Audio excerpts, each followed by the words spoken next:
Estamos começando aqui uma nova série de vídeos para a TV UFPB, justamente focalizando as obras do Paulo Freire, para pensarmos um pouco nas situações atuais que a gente vivencia, nos tempos difíceis que a gente está passando. E a gente chamou essa nova série de Paulo Freire na Escola da Vida, justamente para tentar compreender conceitos do Paulo Freire que não só servem para a educação, para a escola em si, mas para a vida da gente como um todo, já que o Paulo Freire foi um pensador da educação, mas também da sociedade, do mundo, da política, da história, etc.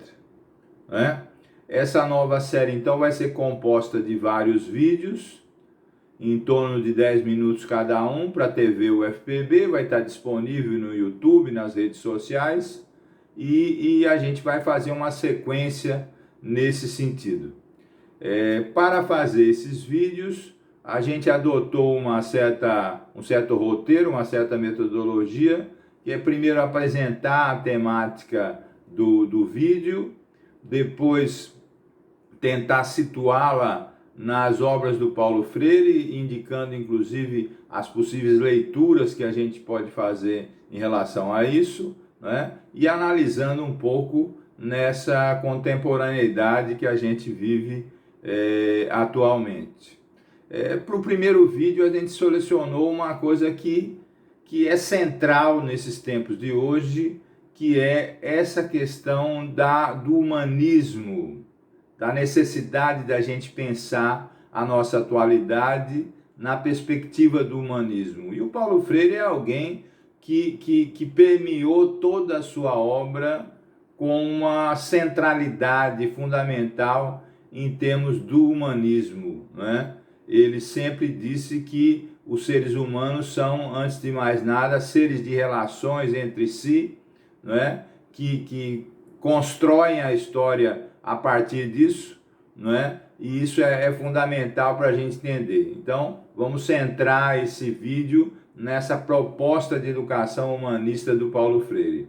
Se você me perguntar onde é que você lê isso na obra do Paulo Freire, eu vou ser obrigado a dizer que essa visão humanista da história, da educação, etc., permeia a obra do Paulo Freire do começo ao fim, né? Praticamente você encontra em todos os livros, as obras do Paulo Freire, com conceitos mais ou menos específicos em relação a isso, né? Mas com uma centralidade absolutamente chave, né? Eu vou começar aqui citando algumas palavras do Paulo Freire, para que a partir delas a gente possa entender essa centralidade do Paulo Freire. Logo na sua tese de entrada na Universidade do Recife, para o concurso da Universidade do Recife, no final dos anos 50, o Paulo Freire escreveu assim: o ser humano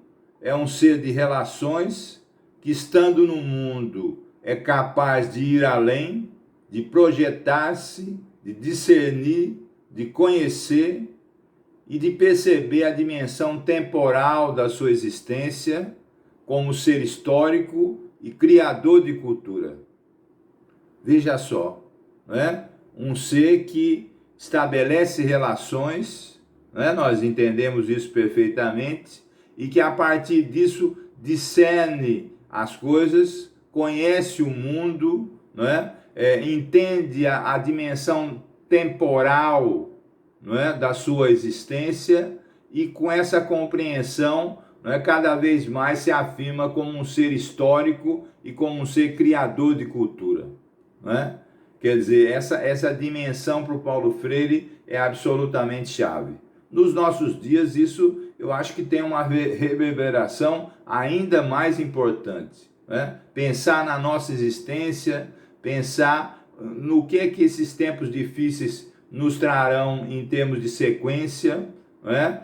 Várias pessoas já dizem que nós não seremos os mesmos depois desse impacto que sofremos com esse vírus, etc.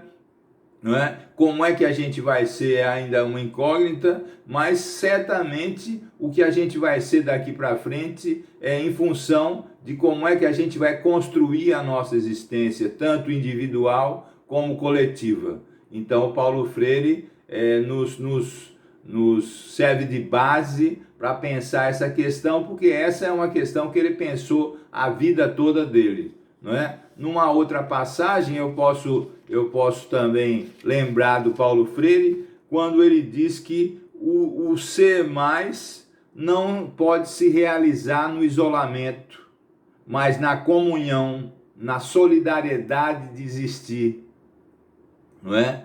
O ser humano, o ser mais, não pode se realizar no isolamento, diz ele. Isso ele disse há 50 anos atrás, mas na comunhão, na solidariedade.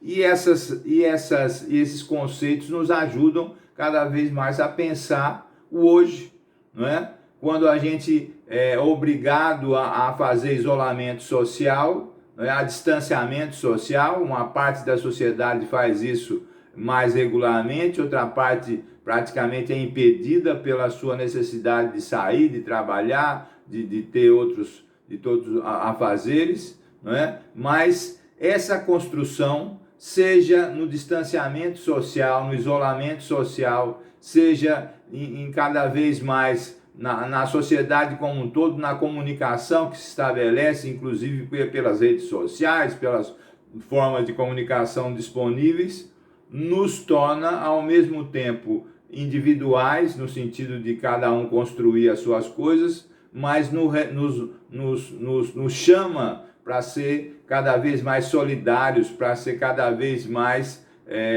ligados ao que está acontecendo com as outras pessoas, não é? Nessa situação, não é? No Brasil a gente passa por uma situação de grande desigualdade social que veio sendo construída ao longo da história, que o país não conseguiu grandes mudanças nisso. Praticamente a desigualdade social ela tem um aprofundamento maior ainda, e isso se reflete inclusive nas condições de saúde pública, de educação, de tudo, não é? E cada vez mais a gente precisa pensar nesse existir, repito, que é individual, mas que também tem uma parte coletiva, uma parte de solidariedade. E várias ações estão acontecendo mostrando essas coisas, né? Mostrando a necessidade dessa empatia pelos outros, dessa solidariedade, etc. E como é que se faz isso?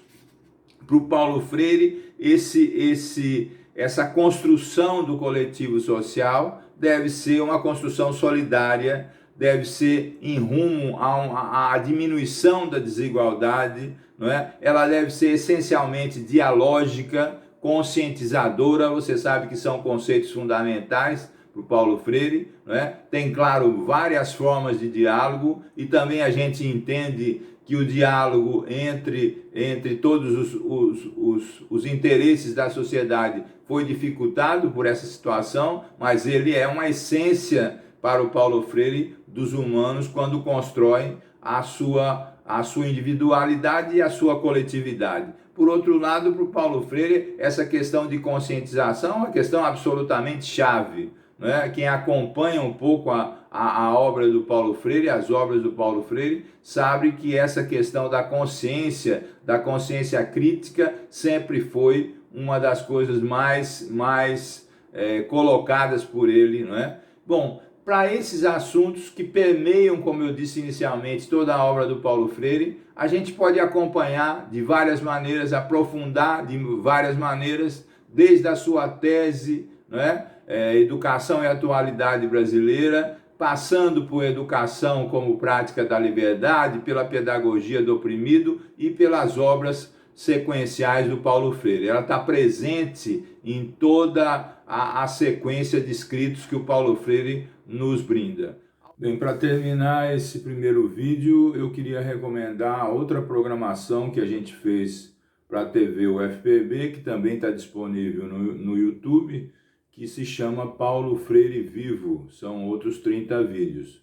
Esses 30 vídeos, mais essa programação que a gente está iniciando agora, que a gente chamou Paulo Freire na Escola da Vida, vão dar subsídios muito interessantes, a meu ver, para quem se interessa pelo Paulo Freire, tanto na atualidade como num estudo mais aprofundado. Eu agradeço mais uma vez a participação de todos.